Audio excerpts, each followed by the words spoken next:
Ya está en línea para hablar con nosotros Mirta del Valle Moreno, ella es jueza penal de Trelew. Mirta, ¿cómo le va? Federico Sánchez, el equipo la saluda. Buen día. Buen día, ¿cómo le va? Muy bien, gracias. Bueno, a ver, nos convoca en este caso una situación bastante particular porque se aplicó aquí en la ciudad de Trelew la prisión preventiva, pero en este caso por aplicación de la reiterancia delictiva, ¿no? Una figura que ha salido recientemente aprobada por la legislatura.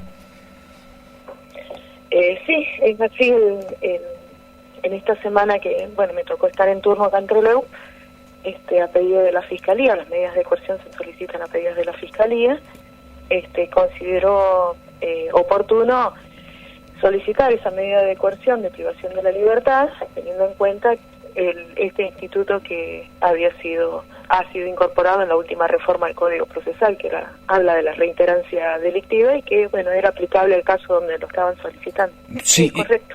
Cuéntenos un poquito de ese caso, ¿cuáles eran los antecedentes para justamente determinar que haya una prisión preventiva para esta persona? En este caso en particular teníamos dos cuestiones que también fueron, la reiterancia fue motivo de la última reforma, pero había otra cuestión que había sido también motivo de reforma del Código. Estábamos hablando de un caso de desobediencia en un contexto de violencia de género, por eso las cuestiones que hacen a la violencia de género son también presupuestos a analizar a los efectos de tener por acreditada la probabilidad de la participación de una persona en un hecho, ¿no? Uh-huh. Y la reiterancia delictiva se debía justamente de que esta persona que había sido detenida dio la casualidad también de que en enero, cuando estuve de turno, ya tuve la oportunidad también de formalizar la investigación en su contra, se dispusieron algunas medidas y estando vigente y aperturada, es decir, donde ya se había formulado una imputación, se lo estaba investigando, en ese contexto comete ahora, 3 meses o 4 meses después, este nuevo hecho. Eso es lo que habilita la figura de la reiterancia que fue solicitada por la Fiscalía. Le pregunto, doctora, en este caso la reiterancia, cuando hablamos de la reiterancia y la figura, ¿tiene que ver con que se reiteran ciertas actitudes por un mismo hecho? ¿Tiene que ver todo con la violencia de género o con delitos diferentes? No. Tiene que ver con los delitos diferentes. Esto no se relaciona únicamente con violencia de género. En mi caso particular sí estaba relacionado, con las dos modificaciones que efectuaron recientemente a los códigos, la cuestión de género y la cuestión de reiterancia delictiva. Claro. Pero la reiterancia tiene que ver, más que nada, entiendo que es una ampliación a uno de los presupuestos que ya prevé el código, que es el comportamiento que tiene el imputado, que puede ser en el procedimiento que se sigue o en otros anteriores. La reiterancia lo que hace es definir aún más en qué consiste y cuáles son esos comportamientos. Se habla de reiterancia cuando la persona ya se le ha formulado una causa, tiene causas abiertas y aún así continúa cometiendo delitos estando claramente en libertad, ¿no? Claro. Acá se hablaba de un imputado por violar una prohibición de acercamiento a su hijo, hacia su hijo menor de edad, ¿no? En este caso con, lo que se determina, muchas veces sin existir esto, doctora, la figura de reiterancia, esta persona, por ejemplo, hubiese quedado en libertad, uno imagina, o no hubiesen tenido ustedes las herramientas para dictar la prisión preventiva. Exactamente, se trata de una herramienta más que uno puede valorar ahora y no quedar, al estar normatizado, es decir, establecido ya en forma concreta en el código, da la posibilidad de decir, ahora, a partir de estos acontecimientos, es posible aplicar este tipo de instituto y no quedar supeditado por ahí a cuestiones que son subjetivas. Por eso le decía, el artículo 220 del inciso cuarto ya determina que el juez debe hacer un juicio de valor y a fin de poder establecer, si esta conducta delictiva, ya sea en ese proceso o en otros anteriores, lo lleva a considerar la comisión de nuevos delitos. Ahora, al estar expresamente establecida la figura de la reiterancia, ya no queda duda de que es un presupuesto procesal. Claro. Ahora, esta reiterancia, no sé, le pregunto, doctora, ¿tiene estipulado cuántos delitos hay que acumular o es subjetivo esto, no?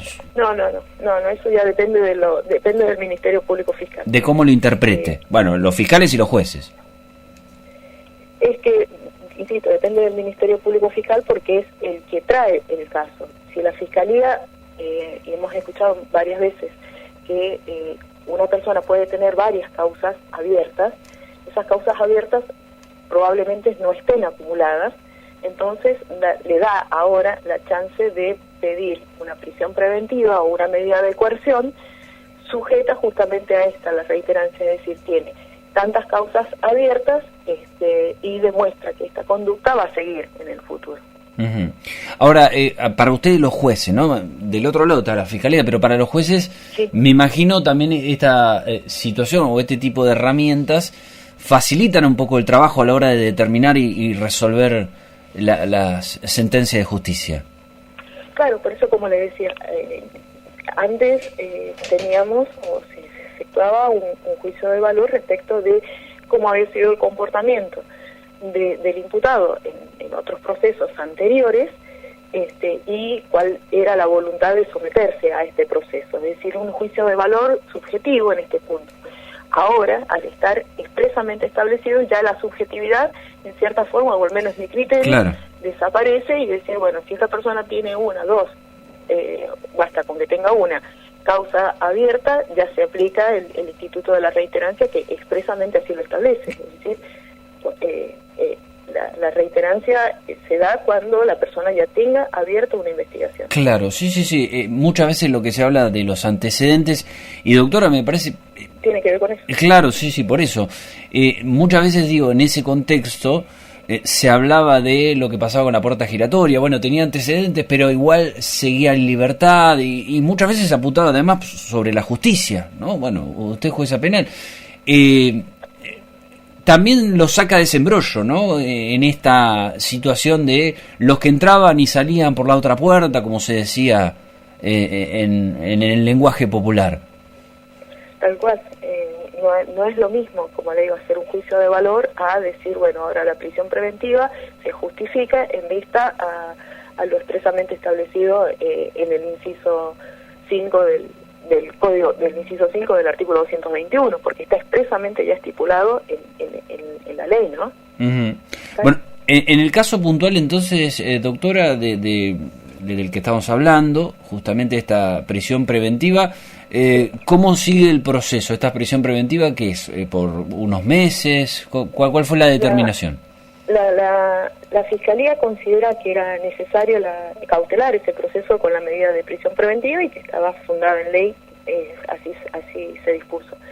El plazo era, si mal no me recuerdo, era de un mes, en donde se iban a disponer, bueno, la Fiscalía pretendía trabajar. Tengamos en cuenta de que se trataba de un caso en el contexto de género, en donde una de las víctimas, la víctima indirecta, debía estar o debe estar fortalecida a los efectos de poder enfrentar un procedimiento penal, teniendo en cuenta que es probable que también sea un testigo en la causa. Sí, perdón, acá, doctora, sí, se hablaba de prohibición de acercamiento hacia su hijo menor de edad.